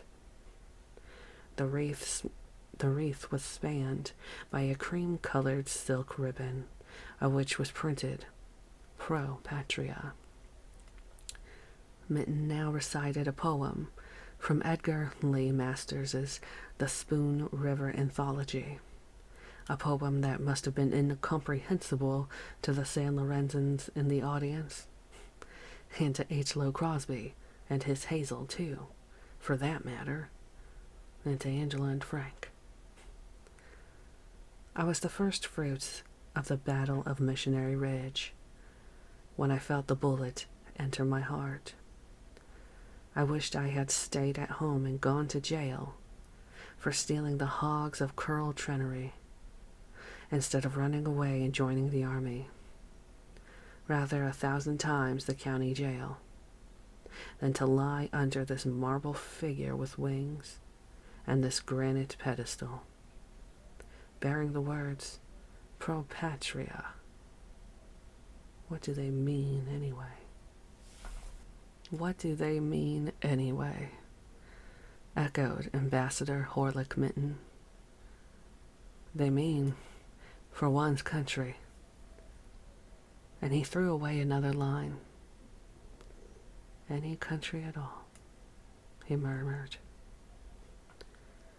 This wreath I bring is a gift from the people of one country to the people of another. Never mind which countries. Think of people. And children murdered in war. And any country at all. Think of peace. Think of brotherly love. Think of plenty. Think of what a paradise this world would be if men were kind and wise. As stupid and vicious as men are, this is a lovely day, said Ambassador Horlick Mitten. I, in my own heart, and as a representative of the peace-loving people of the United States of America, pity l'uniera moriturs tut zugratia for being dead on this fine day. And he sailed the wreath off the parapet. There was a hum in the air. The 6 planes of the San Lorenzo Air Force were coming, skimming my lukewarm sea. They were going to shoot the effigies of what H. Lowe Crosby called practically every enemy that freedom ever had. Chapter 115. As it happened, we went to the seaward parapet to see the show. The planes were no larger than grains of black pepper. We were able to spot them because one, as it happened, was trailing smoke. We supposed that the smoke was part of the show. I stood next to H. Lowe Crosby, who, as it happened, was alternately eating albatross and drinking native rum. He exhaled fumes of model airplane cement between lips glistening with albatross fat. My recent nausea returned. I withdrew to the landward parapet alone, gulping air. There were 60 feet of old stone pavement between me and all the rest. I saw that the planes would be coming in low, below the footings of the castle, and that I would miss the show. But nausea made me incurious. I turned my head in the direction of their now snarling approach. Just as their guns began to hammer, one plane, the one that had been trailing smoke, suddenly appeared, belly up, in flames. It dropped from my line of sight again and crashed at once into the cliff below the castle. Its bombs and fuel exploded. The surviving planes went booming on, the racket thinning down to a mosquito hum. And then there was the sound of a rock slide, and one great tower of Papa's castle, undermined, crashed down to the sea. And people on the seaward parapet looked in astonishment at the empty socket where the tower had stood. Then I could hear rock slides of all sizes in a conversation that was almost orchestral. The conversation went very fast, and new voices entered in.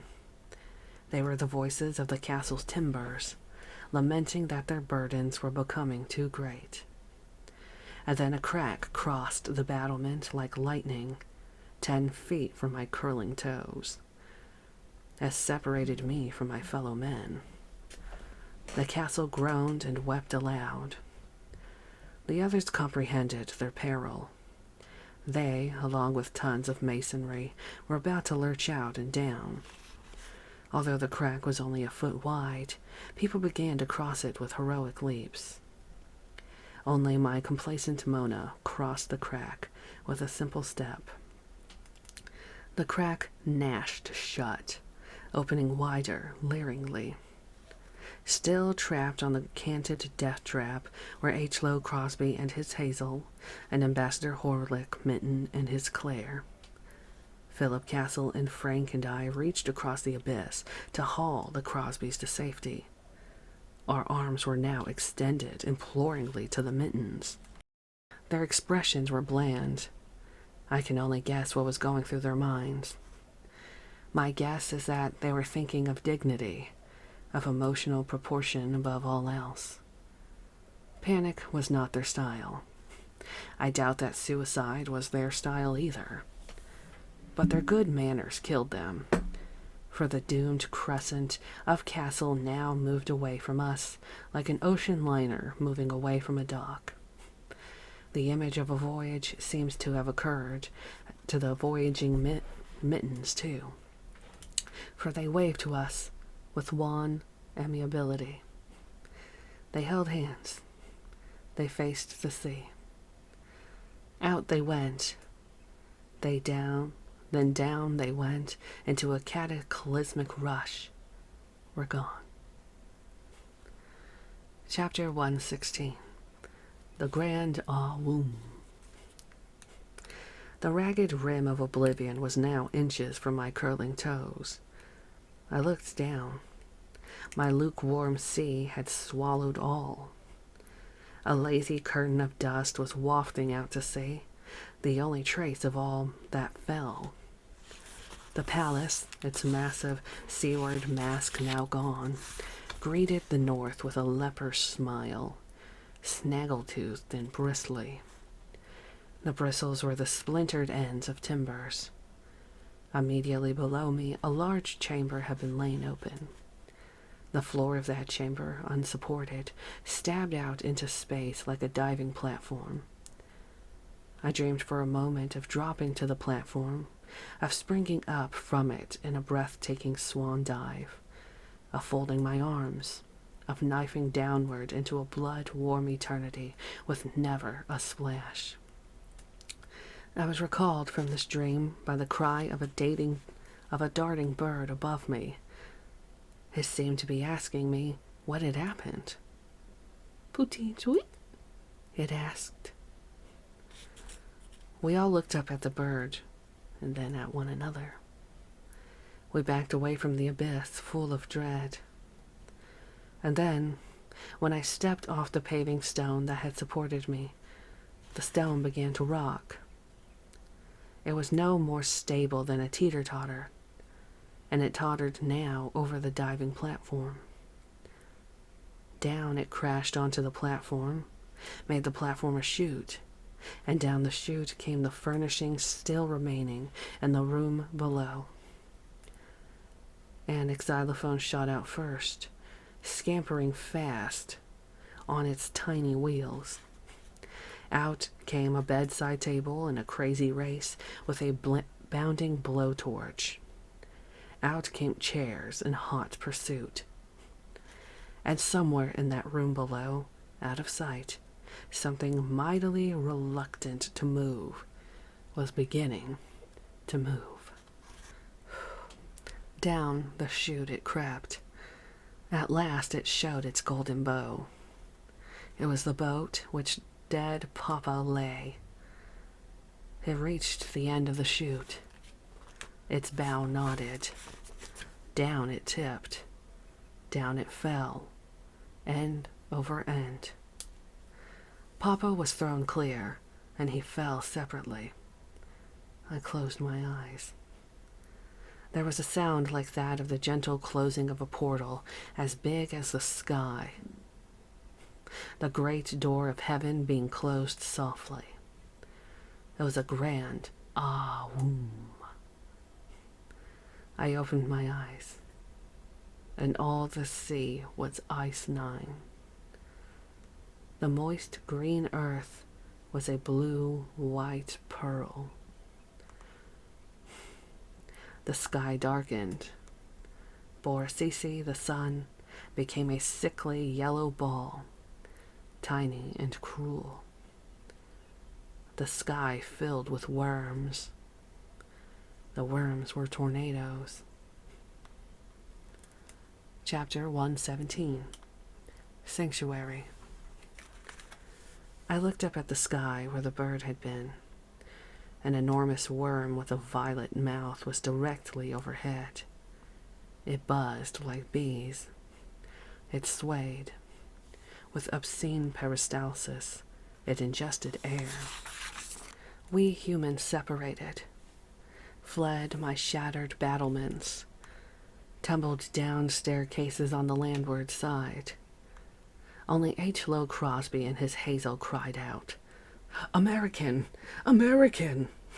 They cried as though tornadoes were interested in the grand falloons to which their victims belonged. I could not see the Crosbys. They had descended by another staircase. Their cries and the sounds of others, panting and running, came gabbling to me through a corridor of the castle. My only companion was my heavenly Mona, who had followed noiselessly. When I hesitated, she slipped past me and opened the door to the anteroom of Papa's suite. The walls and the room of the anteroom were gone, but the stone floor remained, and in its center was the manhole cover of the oubliette. Under the wormy sky and the flickering violet light from the mouths of tornadoes that wished to eat us, I lifted the cover. The esophagus of the dungeon was fitted with iron lungs. I replaced the manhole cover from within. Down those iron rungs we went, and at the foot of the ladder we found a state secret. Papa Manzano had caused a cozy bomb shelter to be constructed there. It had a ventilation shaft with a fan driven by a stationary bicycle. A tank of water was recessed in one wall. The water was sweet and wet, as yet untainted by ice-9.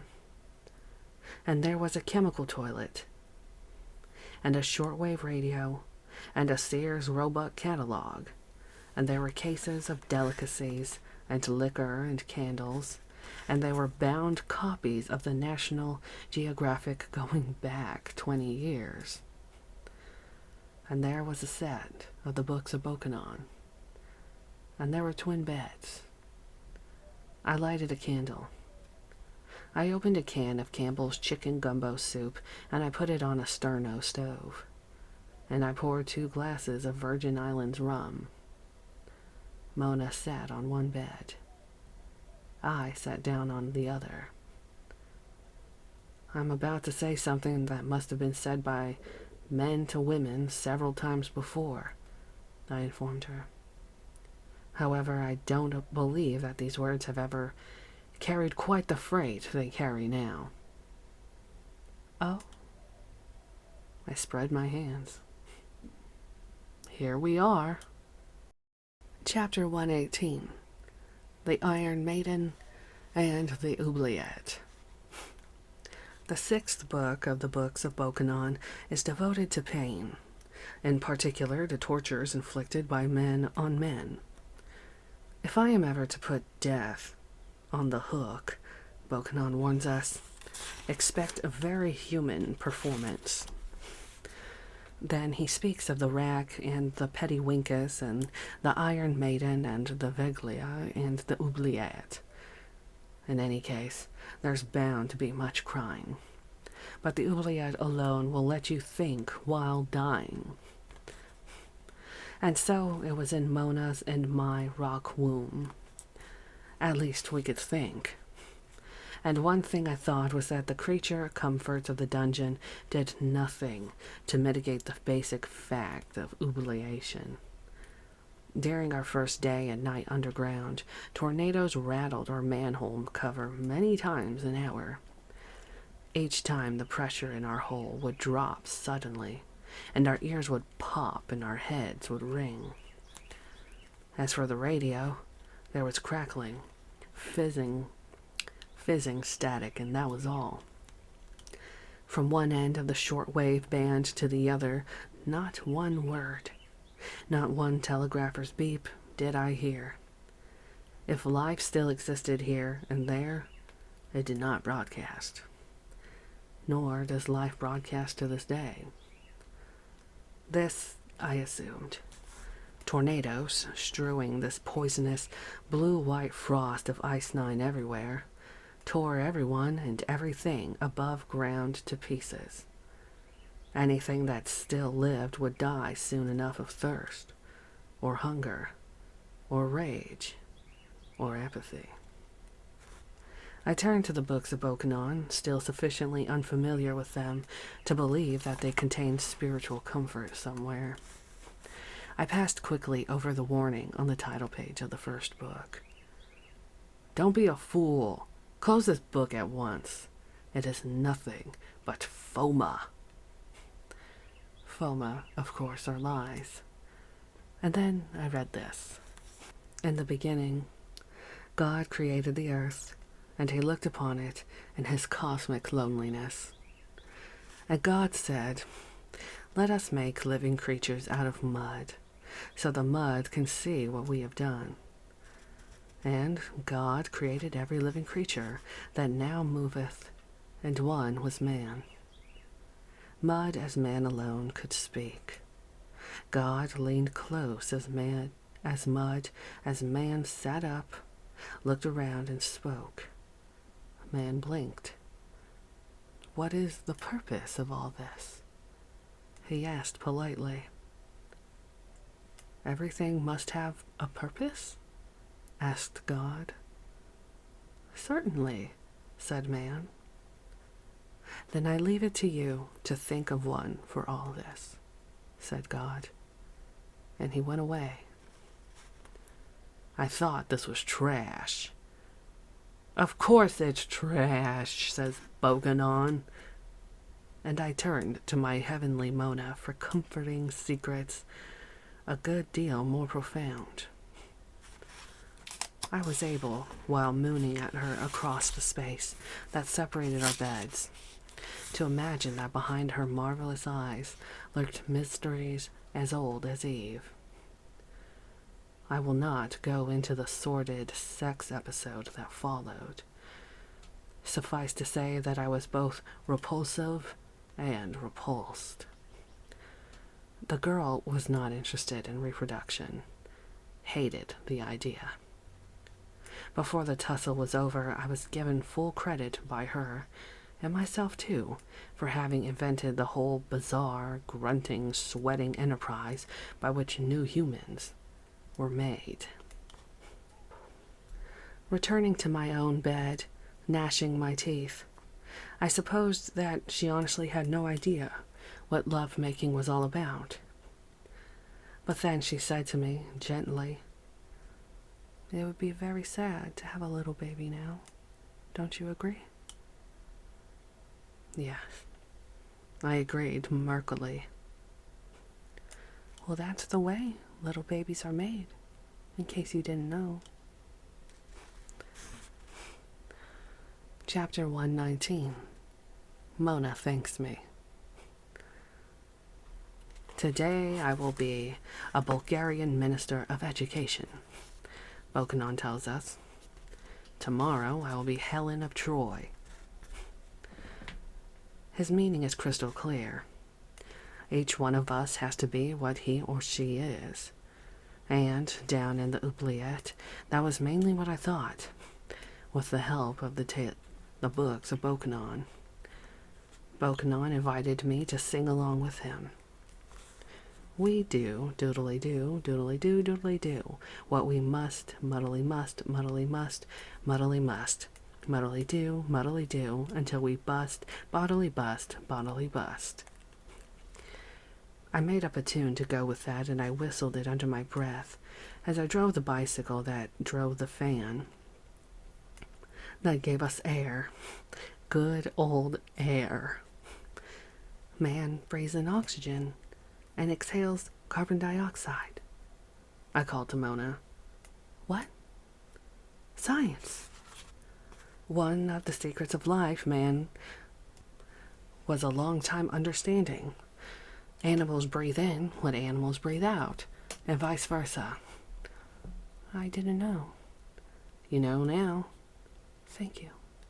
You're welcome. When I'd bicycled our atmosphere to sweetness and freshness, I dismounted and climbed the iron rungs to see what the weather was like above. I did that several times a day.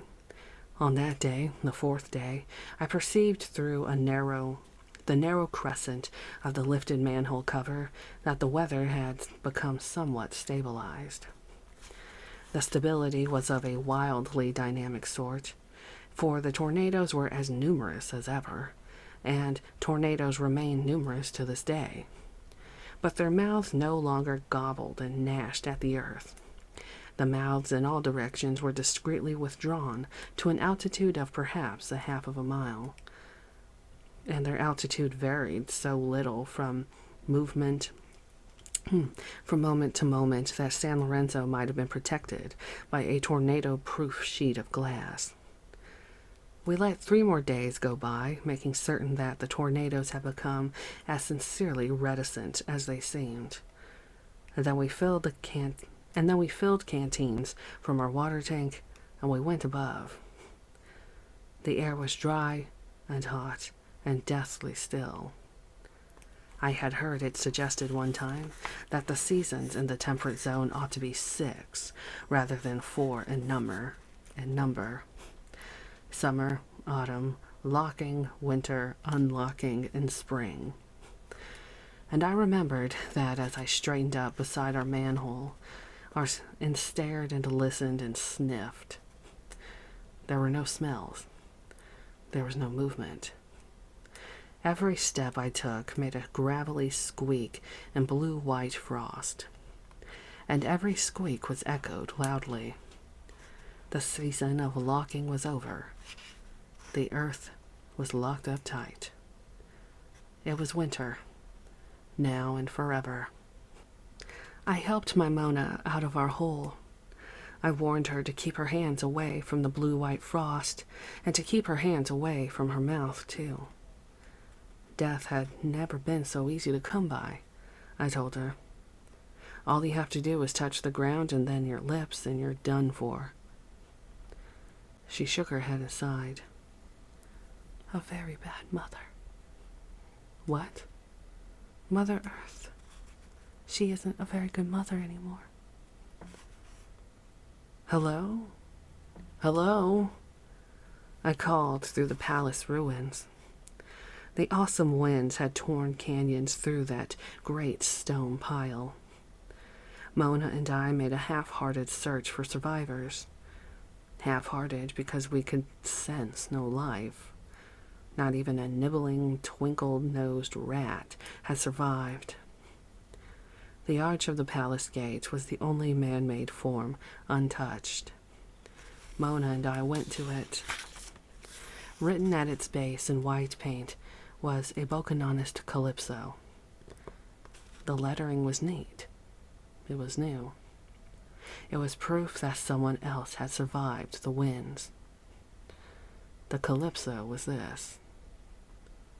Someday, this crazy world will have to end, and our God will take things back that he to us did lend. And if on that sad day you want to scold your God, why go right ahead and scold him. He'll just smile and nod. Chapter 120. To whom it may concern. I recalled an advertisement for a set of children's books called The Book of Knowledge. In that ad, a trusting boy and girl looked up at their father. "Daddy," one asked, "what makes the sky blue?" The answer, presumably, could be found in the Book of Knowledge. If I had had my daddy beside me as Mona and I walked down the road from the palace, I would have had plenty of questions to ask as I clung to his hand. "Daddy, why are all the trees broken? Daddy, why are all the birds dead? Daddy, what makes the sky so sick and wormy? Daddy, what makes the sea so hard and still?" It occurred to me that I was better qualified to answer those tough questions than any other human being, provided there were any other human beings alive. In case anyone was interested, I knew what had gone wrong, where and how. So what? I wondered where the dead would be. Mona and I ventured more than a mile from our oubliette without seeing one dead human being. I wasn't half so curious about the living, probably because I sensed accurately that I would first have to contemplate a lot of dead. I saw no columns of smoke from possible campfires, but they would have been hard to see against a horizon of worms. One thing did catch my eye: a lavender corona about the queer plug that was the peak on the hump of Mount McCabe. It seemed to be calling me, and I had a silly cinematic notion of climbing that peak with Mona. But what would it mean? We were walking into the wrinkles now at the foot of Mount McCabe, and Mona, as though aimlessly, left my side, left the road, and climbed one of the wrinkles. I followed. I joined her at the top of the ridge. She was looking down raptly into a broad, natural bowl. She was not crying. She might as well have cried. In that bowl were thousands upon thousands of dead. On the lips of each decedent was the blue-white frost of ice-9. Since the corpses were not scattered or tumbled about, it was clear that they had been assembled since the withdrawal of the frightful winds. And, since each corpse had its finger in or near its mouth, I understood that each person had delivered himself to this melancholy place, and then poisoned himself with ice-9. There were men, children, women too, many in the attitudes of Bokomaru. All faced the center of the bowl as though they were spectators in an amphitheater. Mona and I looked at the focus of all those frosted eyes, looked at the center of the bowl. There was a round clearing there, a place in which one orator might have stood. Mona and I approached the clearing gingerly, avoiding the morbid statuary. We found a boulder in it, and under the boulder was a penciled note which said, "To whom it may concern, these people around you are almost all of the survivors on San Lorenzo of the winds that followed the freezing of the sea. These people made a captive of the spurious holy man named Bokonon. They brought him here, placed him at their center, and commanded him to tell them exactly what God Almighty was up to and what they should do now. The mountebank told them that God was surely trying to kill them, possibly because he was through with them, and that they should have the good manners to die. This, as you can see, they did." The note was signed by Bokonon. Chapter 121. I am slow to answer. "What a cynic," I gasped. I looked up from the note and gazed around the death-filled bowl. "Is he here somewhere?" "I do not see him," said Mona mildly. She wasn't depressed or angry. In fact, she seemed to verge on laughter. "He always said he would never take his own advice. because he knew it was worthless. "He better be here," I said bitterly. Think of the gall of the man, advising all these people to kill themselves. Now Mona did laugh. I had never heard her laugh. Her laugh was startlingly deep and raw. "This strikes you as funny?" She raised her arms lazily. "It's all so simple. That's all. It solves so much for so many, so simply." And she went strolling up among the petrified thousands, still laughing. She paused about midway up the slope and faced me. She called down to me. "Would you wish any of these lives again, if you could? Answer me quickly." "Not quick enough with your answer," she called playfully, after half a minute had passed.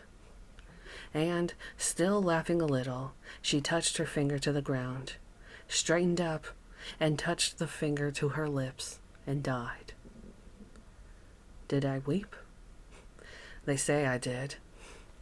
H. Lowe Crosby and his Hazel and little Newton Honaker came upon me as I stumbled down the road. They were in Bolivar's one taxicab, which had been spared by the storm. They tell me I was crying. Hazel cried too, cried for joy that I was alive. They coaxed me into the cab. Hazel put her arm around me. "You're with your mom now. Don't you worry about a thing." I let my mind go blank. I closed my eyes. It was with deep, idiotic relief that I leaned on that fleshy, humid barnyard fool. Chapter 122. The Swiss Family Robinson. They took me to what was left of Franklin Honaker's house, at the head of the waterfall. What remained was the cave under the waterfall, which had become a sort of igloo under a translucent blue-white dome of ice 9. The menage consisted of Frank, little Newt, and the Crosbys. They had survived in a dungeon in the palace, one far shallower and more unpleasant than the oubliette. They had moved out the moment the winds had abated, while Mona and I had stayed underground for another 3 days. As it happened, they had found the miraculous taxicab waiting for them under the arch of the palace gate. They had found a can of white paint, and on the front door of the cab Frank had painted white stars, and on the roof he had painted the letters of a grand falloon, USA. "And you left the paint under the arch," I said. "How did you know?" asked Crosby. "Somebody else came along and wrote a poem."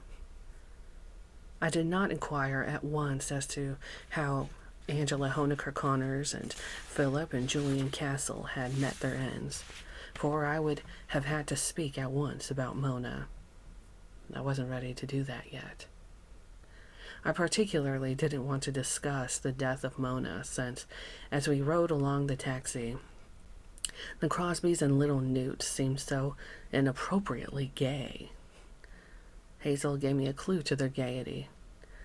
Wait until you see how we live. We've got all kinds of good things to eat. Whenever we want water, we just build a campfire and melt some. The Swiss Family Robinson. That's what we call ourselves." Chapter 123. Of Mice and Men. A curious 6 months followed, the 6 months in which I wrote this book. Hazel spoke accurately when she called our little society the Swiss Family Robinson, for we had survived a storm, were isolated, and then the living became very easy indeed. It was not without a certain Walt Disney charm. No plants or animals survived, it's true, but Ice 9 preserved pigs and cows and little deer and windows of birds and berries until we were ready to thaw and cook them. Moreover, there were tons of canned goods to be had for the grubbing and the ruins of Bolivar, and we seemed to be the only people left on San Lorenzo. Food was no problem, and neither were clothing or shelter, for the weather was uniformly dry and dead and hot. Our health was monotonously good. Apparently all the germs were dead too, or napping. Our adjustment became so satisfactory, so complacent, that no one marveled or protested when Hazel said, "One good thing anyway, no mosquitoes." She was sitting on a three-legged stool in the clearing where Frank's house had once stood.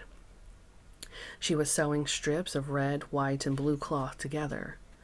Like Betsy Ross, she was making an American flag. No one was unkind enough to point out that the red was really a peach, that the blue was nearly a Kelly green, and that the 50 stars she had cut out were pointed stars of David, were 6 pointed stars of David, rather than 5 pointed American stars. Her husband, who had always been a pretty good cook, now simmered a stew in an iron pot over a wood fire nearby. He did all our cooking for us. He loved to cook. "Looks good. Smells good," I commented. He winked. "Don't shoot the cook. He's doing the best he can." In the background of this cozy conversation were the nagging da-da-das and dee-dee-deets of an automatic SOS transmitter Frank had made. It called for help both night and day. "Save our souls," Hazel intoned, singing along with the transmitter as she sewed. "Save our souls."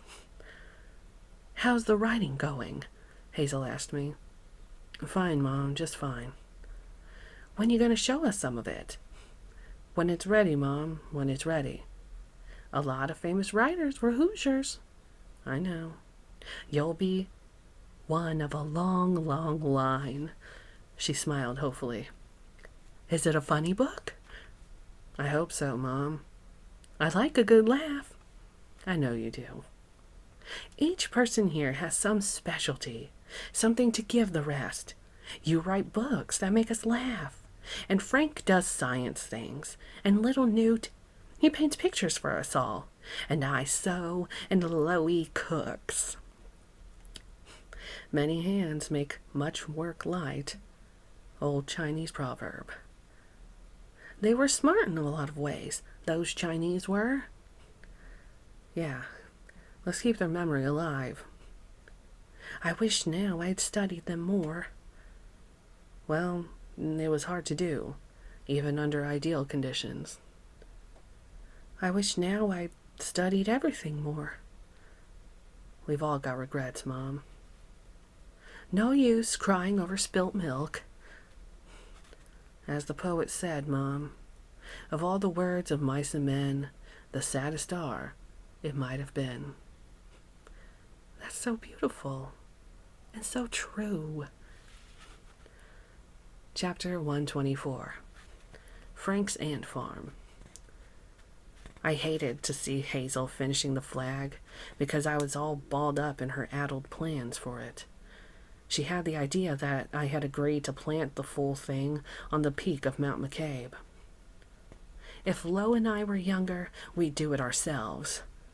Now all we can do is give you the flag and send our best wishes with you. Mom, I wonder if that's really a good place for the flag. What other place is there? I'll put on my thinking cap. I excused myself and went down into the cave to see what Frank was up to. He was up to nothing new. He was watching an ant farm he had constructed. He had dug up a few surviving ants in the three-dimensional world of the ruins of Bolivar, and he had reduced the dimensions to 2 by making a dirt and ant sandwich between 2 sheets of glass. The ants could do nothing without Frank's catching them at it and commenting upon it.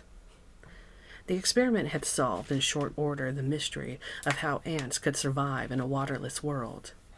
As far as I know, they were the only insects that did survive. And they did it by forming with their bodies tight balls around grains of ice-9. They would generate enough heat at the center to kill half their number and produce 1 bead of dew. The dew was drinkable. The corpses were edible. Eat, drink, and be merry, for tomorrow we die, I said to Frank and his tiny cannibals. His response was always the same. It was a peevish lecture on all the things that people could learn from ants. My responses were ritualized, too. Nature's a wonderful thing, Frank. Nature's a wonderful thing. You know why ants are so successful? He asked me for the 1,000th time. They cooperate. That's a hell of a good word. Cooperation. Who taught them how to make water? Who taught me how to make water? That's a silly answer, and you know it. Sorry. There was a time when I took people's silly answers seriously. I'm past that now. A milestone. I've grown up a good deal. At a certain amount of expense to the world. I could say things like that to Frank with an absolute assurance that he would not hear them. There was a time when people could bluff me without much trouble because I didn't have much self-confidence in myself. The mere cutting down of the number of people on Earth would go a long way toward alleviating your own particular social problems, I suggested. Again, I made the suggestion to a deaf man. You tell me who told these ants how to make water? He challenged me again. Several times I had offered the obvious notion that God had taught them, and I knew from onerous experience that he would neither reject nor accept this theory. He simply got madder and madder, putting the question again and again. I walked away from Frank, just as the books of Bokanon advised me to do. Beware of the man who works hard to learn something, learns it, and finds himself no wiser than before, Bokanon tells us. He is full of murderous resentment of people who are ignorant without having come by their ignorance the hard way. I went looking for our painter, Little Newt. Chapter 125. The Tasmanians. When I found Little Newt painting a blasted landscape a quarter of a mile from the cave, he asked me if I would drive him into Bolivar to forage for paints. He couldn't drive himself. He couldn't reach the pedals. So off we went, and on the way I asked him if he had any sex urge left. I mourned that I had none. No dreams in that line, nothing. I used to dream of women 20, 30, 40 feet tall, he told me. But now, God, I can't even remember what my Ukrainian midget looked like. I recalled a thing I had read about the Aboriginal Tasmanians, habitually naked people who, when encountered by the white men in the 17th century, were strangers to agriculture, animal husbandry, architecture of any sort, and possibly even fire. They were so contemptible in the eyes of white men by reason of their ignorance that they were hunted for sport by the first settlers, who were convicts from England, and the Aborigines found life so unattractive that they gave up reproducing. I suggested to Newt now that it was a similar hopelessness that had unmanned us. Newt made a shrewd observation. I guess all the excitement in bed had more to do with excitement about keeping the human race going than anybody ever imagined. Of course, if we had a woman of breeding age among us, that might change the situation radically. Poor old Hazel is years beyond having even a Mongolian idiot. Newt revealed that he knew quite a bit about Mongolian idiots. He had once attended a special school for grotesque children, and several of his schoolmates had been Mongoloids. The best writer in our class was a Mongoloid named Myrna. Penmanship, not what she actually wrote down. God, I haven't thought about her for years. Was it a good school? All I remember is what the headmaster used to say all the time. He was always bawling us out over the loudspeaker system for some mess we'd made. And he always started out the same way. I am sick and tired. That comes pretty close to describing how I feel most of the time. Maybe that's the way you're supposed to feel. You talk like a Bokanonist, Newt. Why shouldn't I? As far as I know, Bokanonism is the only religion that has any commentary on midgets. When I hadn't been writing, I'd been poring over the books of Bokanon, but the reference to midgets had escaped me. I was grateful to Newt for calling it to my attention, for the quotation captured in a couplet the cruel paradox of Bokanonist thought, the heart-breaking necessity of lying about reality, and the heart-breaking impossibility of lying about it. Midget, midget, midget, how he struts and winks, for he knows a man's as big as what he hopes and thinks. Chapter 126. Soft Pipes Play On. Such a depressing religion, I cried. I directed our conversation into the area of utopias, of what might have been, what should have been, of what might yet be, if the world would thaw. But Bokanon had been there too, had written a whole book about utopias. The 7th book, which he called Bokanon's Republic, and in that book are these ghastly aphorisms. The hand that stalks the drugstores rules the world. Let us start a republic with a chain of drugstores, a chain of grocery stores, a chain of gas chambers, and a national game. After that, we can write our constitution. I called Bokanon a jigaboo bastard, and I changed the subject again. I spoke of meaningful, individual, heroic acts. I praised in particular the way in which Julian Castle and his son had chosen to die. While the tornado still raged, they had set out on foot for the House of Hope and Mercy in the jungle to give whatever hope and mercy was theirs to give. And I saw magnificence in the way poor Angela had died too. She had picked up a clarinet in the ruins of Bolivar and begun to play it at once, without concerning herself as to whether the mouthpiece might be contaminated with ice-9. Soft pipes play on, I murmured huskily. Well, maybe you could find some neat way to die too, said Newt. It was a Bokanonist thing to say. I blurted out my dream of climbing Mount McCabe with some magnificent symbol and planting it there. I took my hands from the wheel for an instant to show him how empty of symbols they were. But what in the hell would the right symbol be, Newt? What in the hell would it be? I grabbed the wheel again. Here it is, the end of the world. And here I am, almost the very last man. And there it is, the highest mountain in sight.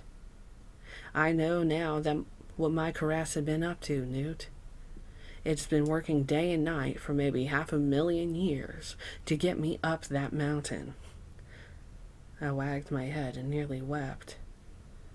But what, for the love of God, is supposed to be in my hands? I looked out of the car window blindly as I asked that, so blindly that I went more than a mile before realizing that I had looked into the eyes of an old Negro man, a living colored man, who was sitting by the side of the road. And then I slowed down, and then I stopped. I covered my eyes. What's the matter? Asked Newt. I saw Bokanon back there. Chapter 127. The End. He was sitting on a rock. He was barefoot. His feet were frosty with ice-9. His only garment was a white bedspread with blue tufts. The tufts said Casa Mona. He took no note of our arrival. In one hand was a pencil, in the other was paper. Bokanon? Yes. May I ask what you're thinking? I'm thinking, young man, about the final sentence for the books of Bokanon. The time for the final sentence has come. Any luck? He shrugged and handed me a piece of paper. This is what I read. If I were a younger man, I would write a history of human stupidity, and I would climb to the top of Mount McCabe and lie down on my back with my history for a pillow. And I would take from the ground some of the blue-white poison that makes statues of men, and I would make a statue of myself, lying on my back, grinning horribly, and thumbing my nose at you-know-who. Thank you for listening to this book with me. It is one of my favorites.